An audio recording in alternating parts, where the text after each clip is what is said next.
We are in the Sphira period. Sphira period is a time where we count to Shavuos. It's a time of anticipation.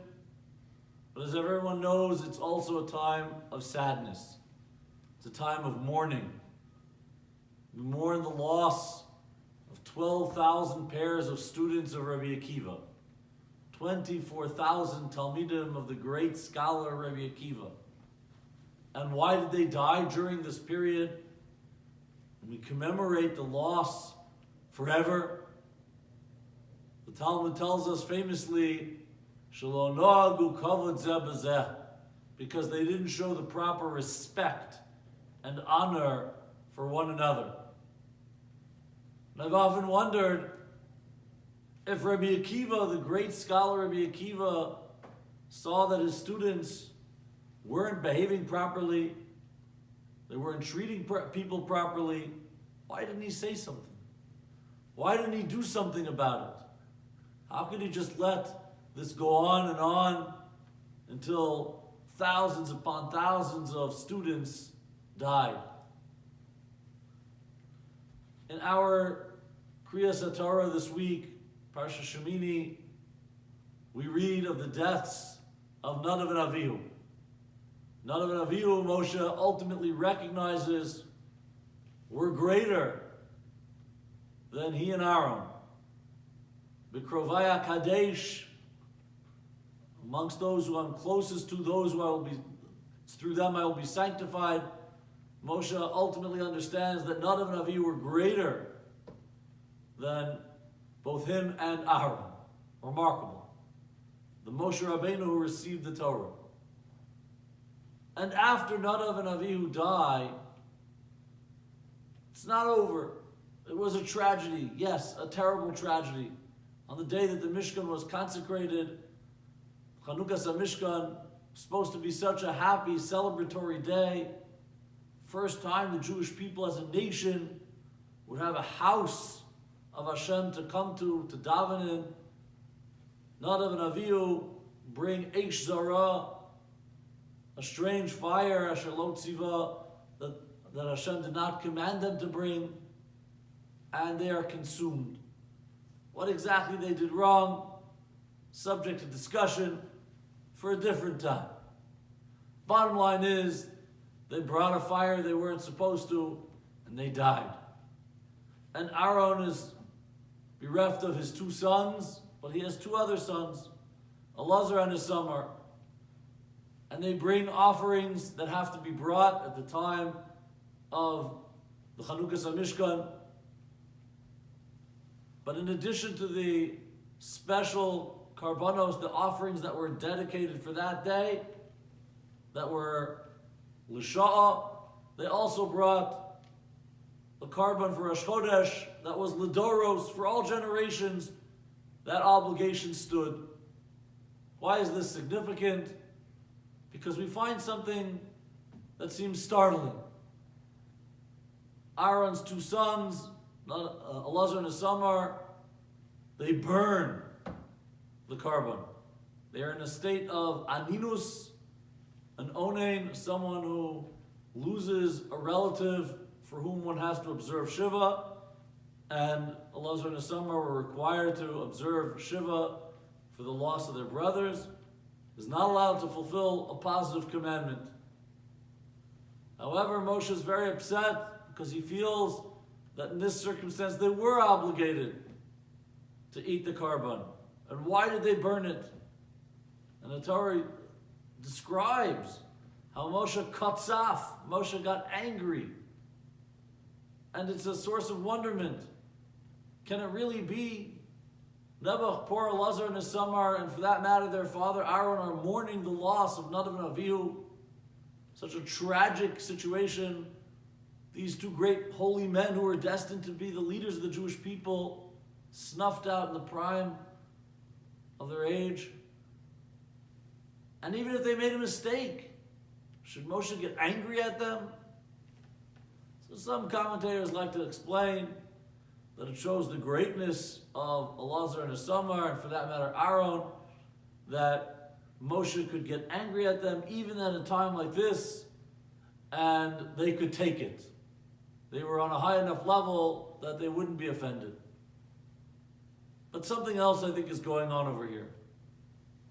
While it is true they had a justification and they pointed out that they ate the first two karbanos, but the carbon that was Lidoros, the carbon for Rosh Chodesh, it was appropriate that they should burn that carbon. But we see something. Yes, the Torah records it as Moshe getting angry. When I use the word angry, I don't know exactly what image you conjure up in your mind, but I could see you thinking of somebody who is wringing their hands and screaming and yelling. That's not what Moshe was doing. But Moshe, on his level, the way he must have communicated to Aaron, to Lazar, to Isamar, they could tell. There was a look in his eye, perhaps a trail in his voice, some little movement of the hands that gave them the sense that Moshe was angry. It was a very, very subtle gesture of some level. And for somebody like Moshe, he had to be so careful, shouldn't have done something that even as a slight gesture would come off as getting angry. And I imagine that that's what happened with the students of Rabbi Akiva. I can't imagine that the students of the great Rabbi Akiva walked into the Beis Medrash and were spitting in each other's faces, were screaming at their friends, were kicking them, were calling them names. That they didn't show them the proper honor. Maybe it was the little things, it was the subtle things that they weren't doing. There was a man who had gone through World War II, and he had been fortunate enough to escape Eastern Europe at the Mir Yeshiva, and he went to Shanghai, and after the war, came to America, got married, built a family. He went to visit his son, who was studying in yeshiva, and his son said, "Come, I'll take you to my apartment, and I'll make you dinner. I'll make you noodles for dinner." And his father said, "If you don't mind, I prefer if you don't make noodles." Son said, "Okay, what's wrong with noodles?" He said, "I'll tell you. When I was in the Mir Yeshiva, where I was, a lot of the food was infested by maggots. And when I look at noodles, it just conjures up that image of maggots and maggot-infested food. It's a very unpleasant association. If you don't mind, rather eat something else." And the son said, "Sure, okay, no problem." And then the son thought for a minute, and he said, "Wait. Mom serves noodles every single week, and you've never said anything. How come?" And he said, "Because it wouldn't be sensitive. She didn't ask. She prepared the dinner. This is what she does. And I knew that if I said, 'I don't want the supper that you prepared,' it would be insensitive to her. And so for all of these years, I've never said anything." The son obviously was overcome by how sensitive his father was to his mother.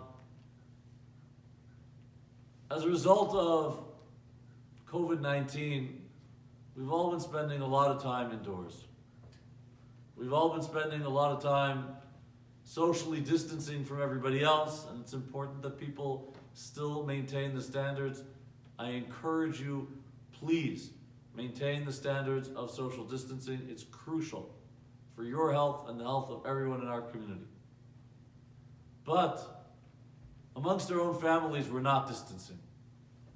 And it's very easy to be underfoot, on top of people, and it's very easy when you spend a long time with people to get agitated and aggravated. We have to learn from the mistakes of the students of Rabbi Akiva, and even the mistake of Moshe Rabbeinu. The Torah doesn't spare Moshe Rabbeinu. The Torah records it for all time, to teach us how important it is to be sensitive to others. You have to ask yourself, what is it that I'm doing that might bother somebody else? And believe me, a lot of times the members of your family will tell you. You're sleeping too late, you eat too loudly, you make too much noise running up the stairs, you don't help out enough, whatever it is. In every family, there's a unique dynamic. More than any other time, we need to work to rectify and overcome the mistakes of the Talmidei Rabbi Akiva. We need to figure out how can we be as sensitive as possible. How can we be as caring and as kind and as compassionate as possible? So that the day will yet come when we will take part in the consecration of the building of the third Beis HaMikdash. May it be B'meir Yameinu. Amen.